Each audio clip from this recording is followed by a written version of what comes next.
Hey YouTube, what's going on? It's a beautiful day today. Early in the morning, the air is cool and crisp, and so I got the windows open in the house, and I'm just sitting here thinking about some things. And one of the things was like, man, I wonder what it was like back in the ancient days. Like what did they really know, and what did they not know? Like what did they have figured out that we don't have figured out? Because it's possible that they knew things that we haven't figured out yet. I mean, there's a possibility that that could not be true, but I kind of think there might be some things in the past that have been figured out but just lost.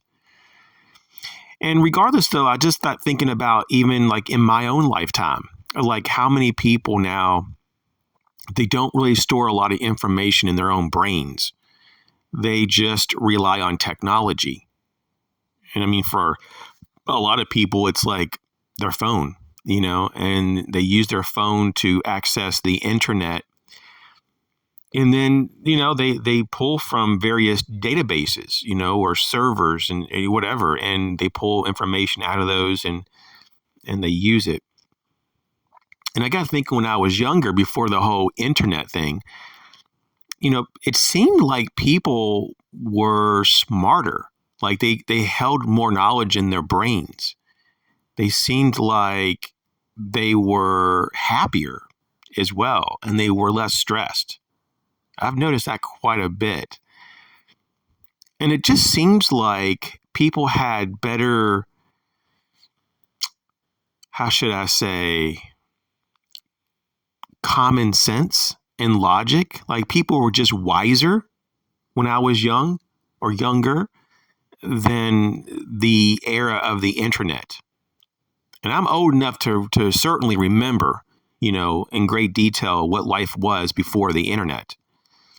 But I must say that it's disturbing on a lot of levels of the change. It's not really like the change is for the better. It's like so many people lean on the internet for information that it's kind of like they're not looking elsewhere, and they're not using a lot of critical thinking skills, and they're not really getting information from a diverse source of places a lot of times. And I just find this very problematic. Like the direction that we're going is that all the information is going to be kind of like a bottlenecked from one source, and whatever that source gives you is what you're going to get. And if that source is censored or manipulated, which we do know that the internet is, kind of is what it is, it is manipulated. There's a lot of censorship. We know that there's all kinds of filters on the internet and this and that. So, it's not even a question, is the internet a pure source of information? Is it non-biased? Well, of course it's biased. Of course it's filtered. It's certainly not pure. And we know that there's so much disinformation or just, wrong information.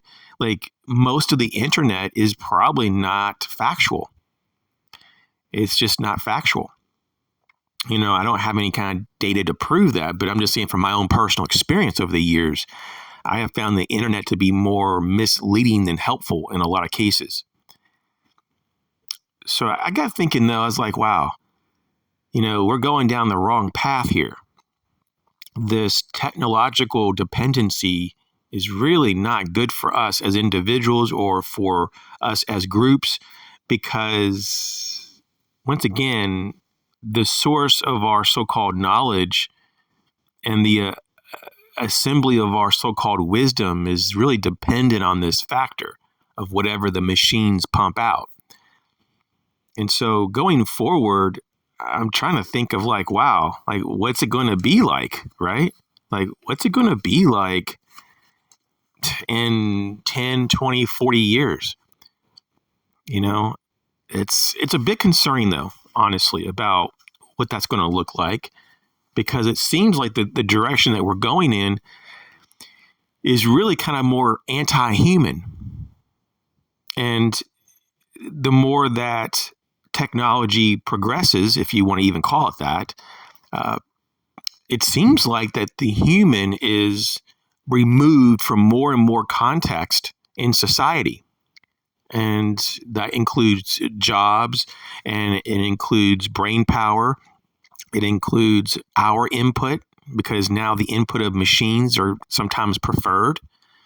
So it's like, where are we in the future? Where do humans fit in the future? I mean, and especially it's a real critical question when you start to, look forward enough, like 50 to 100 years, like where are we?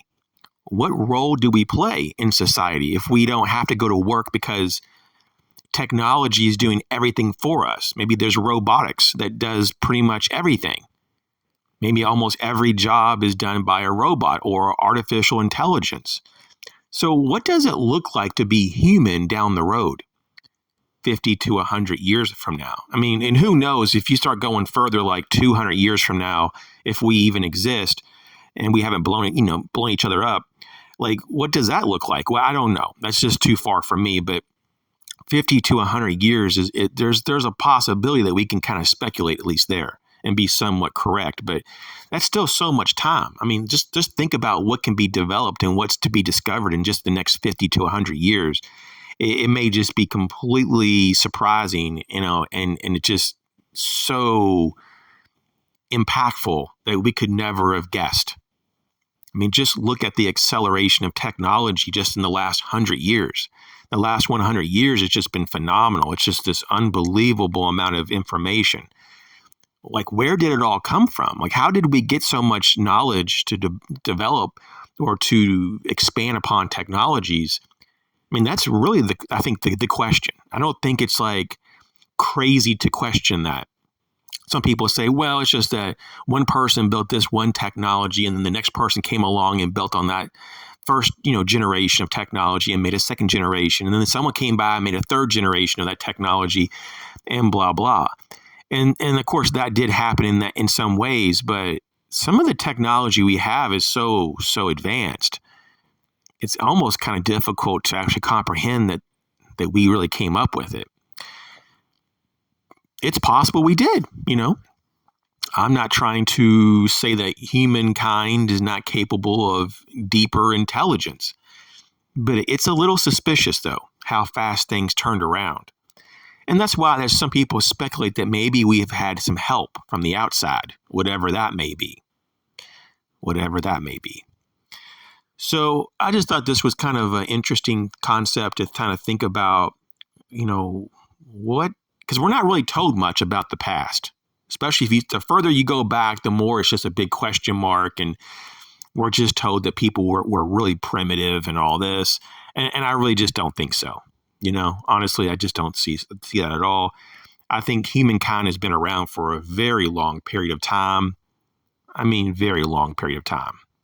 And I think there was just ebb and flows in civilization, and even that is somewhat mainstream, that there were these golden eras and then there were these dark eras, and so you pretty much had time periods where you had thriving and a lot of technology and society really was working well. Everything was just humming along. And then over time, things kind of collapsed, if you will.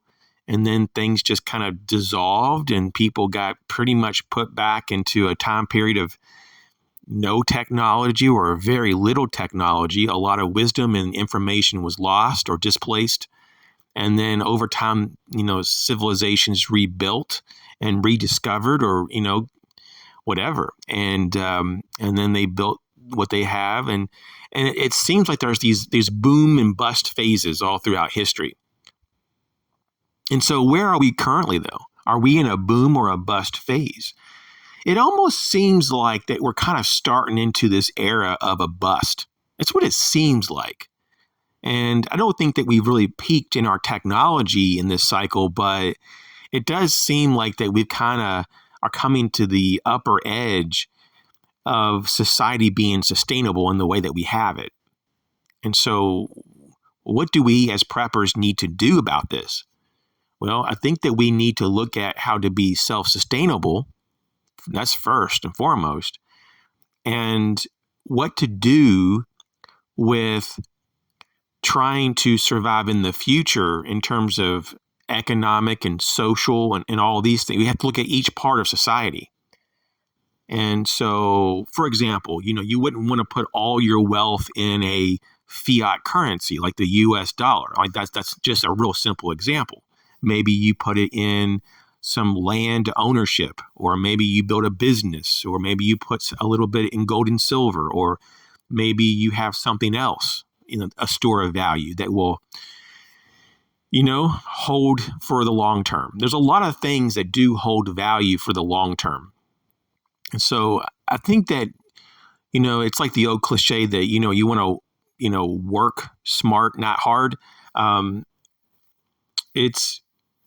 There's an aspect of that is true. And that even goes for preparedness. That you don't want to experience hardship when it's just not necessary. Like there's a lot of things that we can avoid. There's just no real reason for it. Unless you just like to suffer. And I know very few people that just want to suffer on purpose. So a lot of things are avoidable. Some things are going to be put in our face regardless, but I think most things are avoidable. Excuse me, like starvation. Starvation is definitely something that we can typically avoid if you plan ahead enough. Sorry about that. I got coughing. Got the windows open, and I think a lot of the pollen in the area, it's getting pretty strong. So it's just, I know a lot of people have had allergy problems, man, this year, way more than normal, and I'm one of them. I've been having it off and on. I'll go a couple of days, no problem, and then I'll have like a couple of days that I got all this drainage. It's just bad. But anyways, I'm just going to close up this video. So in closing, I just want to say, just think about the past and think about where we are now and think about where we're probably going to be in the future and think about how that you can hedge against the problems by doing things now so that in the future, things will be so much better for you.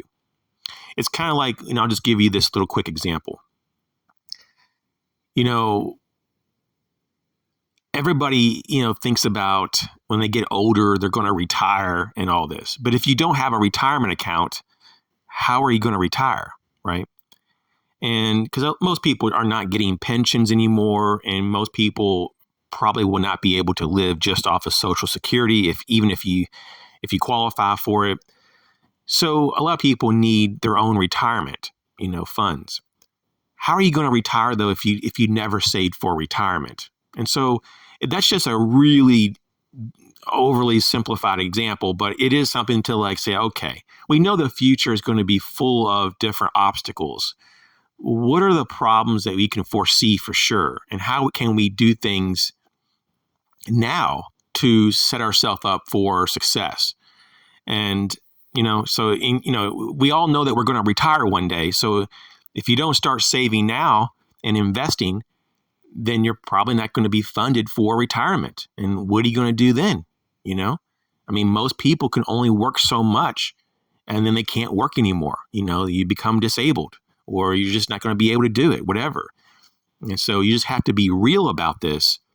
And, being just truthful to ourselves opens up so many different doors of solutions, just by saying to yourself, okay, this is just how it is here. So what do I need to do to get over there? And a lot of times it's actually quite obvious once you ask the right questions.